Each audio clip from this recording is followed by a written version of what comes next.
और मैं निश्चित तौर पर, मैंने तो आपको पहले भी कहा है कि मैं शिवहर से इस बार निश्चित तौर पर चुनाव लड़ूंगा, अपनी धरती माँ के लिए लड़ूंगा।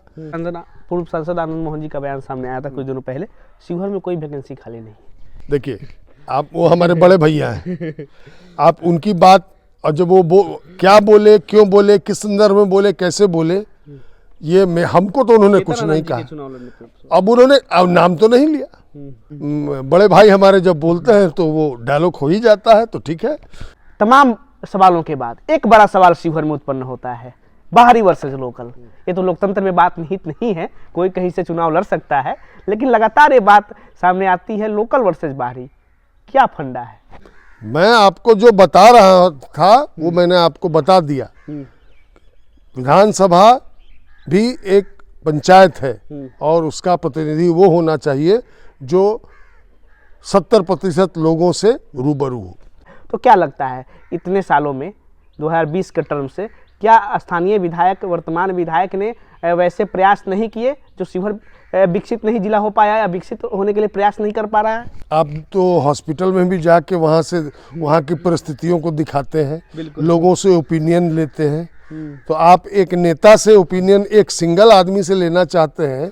जब पब्लिक ओपिनियन आपने लिया, हॉस्पिटल दिखाया, थाना देखते हैं, सब जानते हैं, तो एक दूसरे के बीच में विरोधाभास क्यों कराना चाहते हैं? आप उम्मीदवार कौन होगा ये तय करना अगर महोरिया में होता तो अभी एगो सिंबल बनाते और उस पर साइन कर लेते और ले जाके बाहर लगा देते पोस्टर पर कि हमको सिंबल मिल गया। चुनाव लड़ना शिवहर विधानसभा से फाइनल है किसी भी कीमत पर, भूतो न भविष्य। चलिए, नमस्कार, न्यूज जंक्शन बिहार देख रहे हैं आप, मैं हूं आपके साथ शिवम। जैसा कि आप जानते हैं, शिवहर विधानसभा क्षेत्र की तमाम खबरों को, पब्लिक ओपिनियन को हम आपको दिखाते हुए रहते हैं।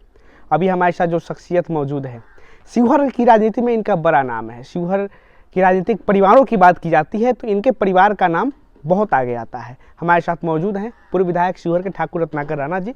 आज तमाम मुद्दे पे बात होगी। विधानसभा चुनाव भी करीब है, भाजपा से लगातार आशंकाएं जताई जा रही हैं कि एनडीए को उम्मीदवार हो सकते हैं, लेकिन संभावनाएं हैं, आशंकाएं हैं। लेकिन शिवहर के होने के नाते मैं शिवहर का ही हूँ।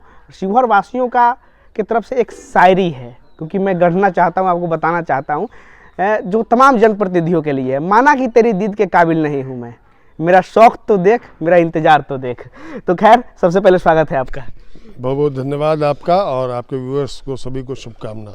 देखिए, सबसे हमने शायरी से शुरुआत की, माना कि तेरी दीद के काबिल नहीं हूँ मैं, मेरा शौक तो देख, मेरा इंतजार तो देख। शिवहर के लोग लगातार इंतजार करें एक अच्छे जनप्रतिनिधि के, जो शिवहर की लगातार विकास की संभावनाओं को आगे बढ़ सके। बिल्कुल, तो अब इंतज़ार है और मैं निश्चित तौर पर, मैंने तो आपको पहले भी कहा है कि मैं शिवहर से इस बार निश्चित तौर पर चुनाव लड़ूंगा, अपनी धरती माँ के लिए लड़ूंगा।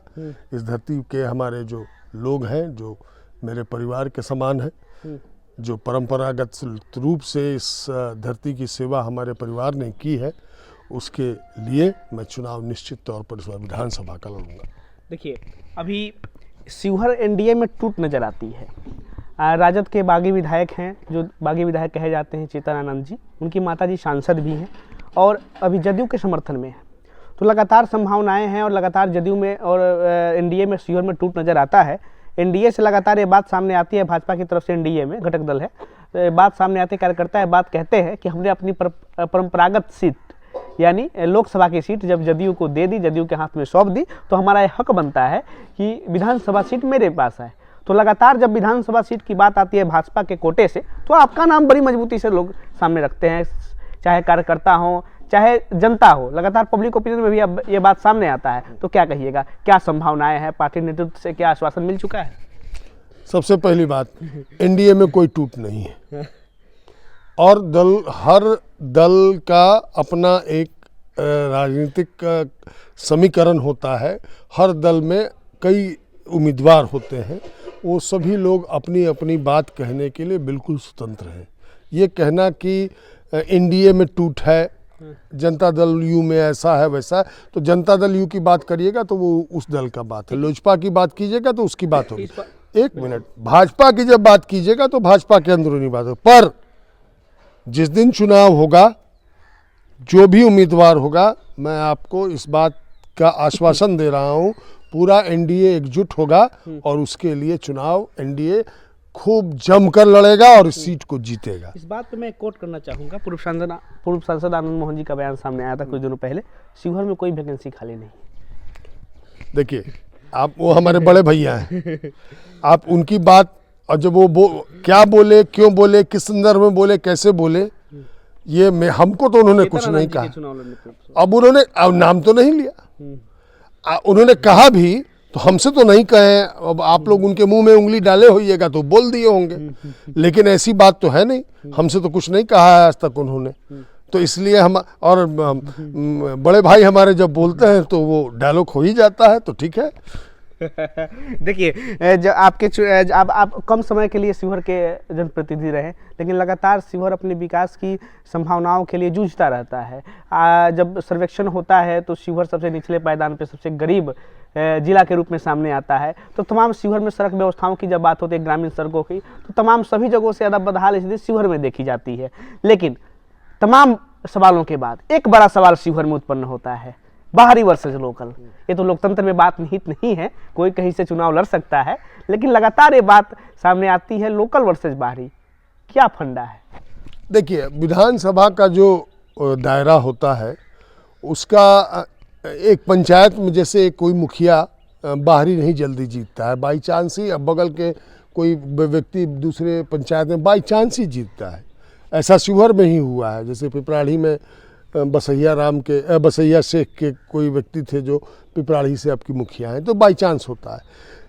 विधानसभा जो होता है एक मतलब वो उसका जो मुखिया, वो भी एक मुखिया ही का चुनाव है, थोड़ा उसका दायरा बड़ा है, तो इसीलिए ये बाहरी और अंदर के बात उठती है। अगर घर घर से संपर्क अगर बाहरी को हो जाए और अंदर वाला किसी से संपर्क नहीं कर पाए तो बाहरी की ही प्राथमिकता हो जाती। लेकिन ऐसा तो हुआ नहीं, ऐसा तो हुआ नहीं, तो नहीं हुआ, तो इसीलिए अंदर और बाहर की बात लोग उठाते हैं। लाजमी है उठाना भी चाहिए, वो अपने जगह पर की बात है। और आप ये बात समझते हैं कि बाहरी और लोकल में आप ये बात जाहिर होते हैं, समझते हैं इस बात को कि क्या शिवहर का उम्मीदवार, फिर आप उम्मीदवार कौन होगा ये तय करना अगर महोरिया में होता तो अभी एगो सिंबल बनाते और उस पर साइन कर लेते और ले जाके बाहर लगा देते पोस्टर पर कि हमको सिंबल मिल गया। उम्मीदवार कौन होगा ये आप खुद पूछते हैं, आप उस पर भी क्वेश्चन मार्क करते हैं और ऐसा होगा और वैसा होगा कहते हैं, ये गलत बात है। अभी बहुत समय है चुनाव को, चुनाव अक्टूबर नवंबर में होगा, तो अभी तो टिकट का भी डिसीजन होना होगा तो सितंबर में होगा। अभी से आप कयास लगा के पूछ रहे हैं ऐसा क्या होगा, तो हमको वैसे भविष्यवक्ता तो है नहीं। देखिए, जो 2015 में जब चुनाव हुए थे, आपने निर्दलीय चुनाव लड़ा था, उस समय एनडीए की प्रत्याशी थी लवली आनंद जी, और लगातार वो जो चुनाव हुआ था, कहीं ना कहीं शिवहर में जब चुनाव की बात हो, 2015 का चुनाव काफ़ी यादगार चुनाव माना जाता है। और कहा जाता है आपके विषय में कि आपका एक अपना जनाधार है लोगों के बीच।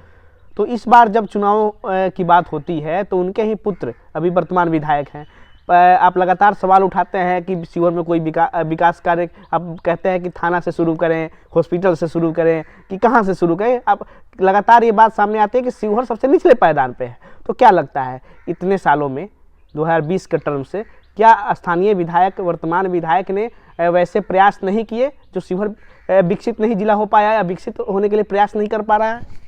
आप तो हॉस्पिटल में भी जाके वहाँ की परिस्थितियों को दिखाते हैं, लोगों से ओपिनियन लेते हैं।